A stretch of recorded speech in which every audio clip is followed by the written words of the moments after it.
it's been quite the semester.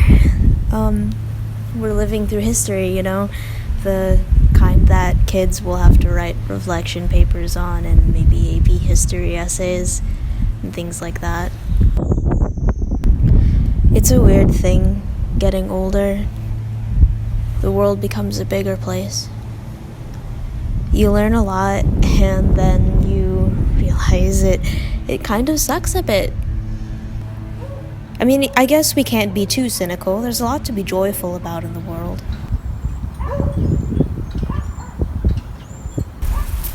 So, there's this big question that my classmates and I have been charged to answer as fresh high school graduates coming into college, ready for all these new things and not realizing how unready we were.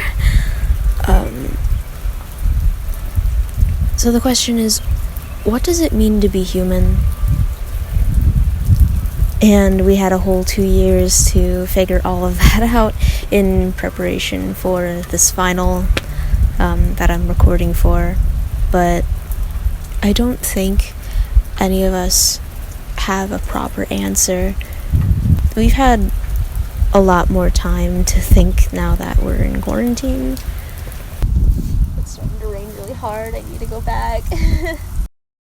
So I picked up painting again. Because I got super stir crazy, and now it's almost like I don't know what to do with my brushes anymore. Art used to be one of those defining characteristics of me, one of those things that everybody knew me for, and that was basically part of my identity. And now it almost feels like I've run out of time to create any art, whether it's writing stories or songs or painting pretty pictures. And now all I've got is time on my hands, and I still don't really know how to do that, or how to set on this journey of maybe redefining myself and pulling myself away from what I thought I was. Why are people so scared of themselves all the time? There isn't a single person that I know who's not scared of themselves, at least a little bit. We've all felt that, haven't we? I wonder if every person, at least in one point of time, kind of questions that. And I think that vulnerability is really human. I'll never forget the first day that we all met each other for the first time. It was in this pretty cabin that we have on campus, and we were all really nervous. I mean, you get holed up in a room full of other smart people, and all of a sudden you feel like you probably don't belong.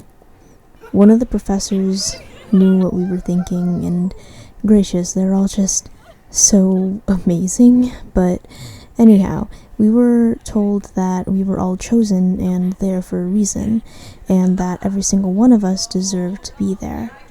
Sometimes I think back on that memory when I feel like I'd be better off not bothering people, or when I feel like maybe I'm just not the right fit for the job. Any job, really, even if the job is just living. Just to know that somebody is just glad that we're here, and that maybe loving and being loved in return is maybe the most human thing there is out there. So I've been painting my nails all these kinds of colors, and it's been kind of damaging to them, but you know how that goes. Sometimes we damage ourselves in pursuit of something that may make us feel just a little bit better. And that's a bit of a dramatic thing to say about nails, though, isn't it? Nails heal pretty well in time. You just have to take care of them a bit more when you realize they're chipping a little easier than they used to. Anyhow, I don't really have an answer to that question. Or I think I do. It's really hard to explain.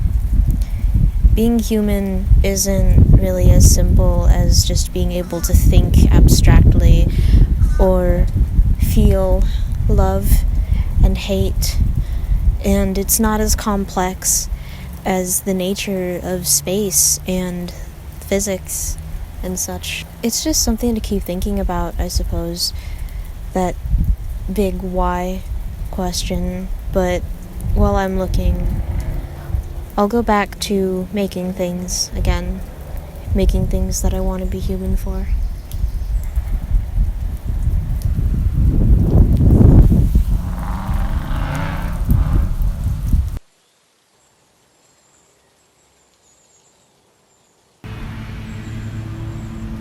I need to come back on a day that they are not mowing the grass.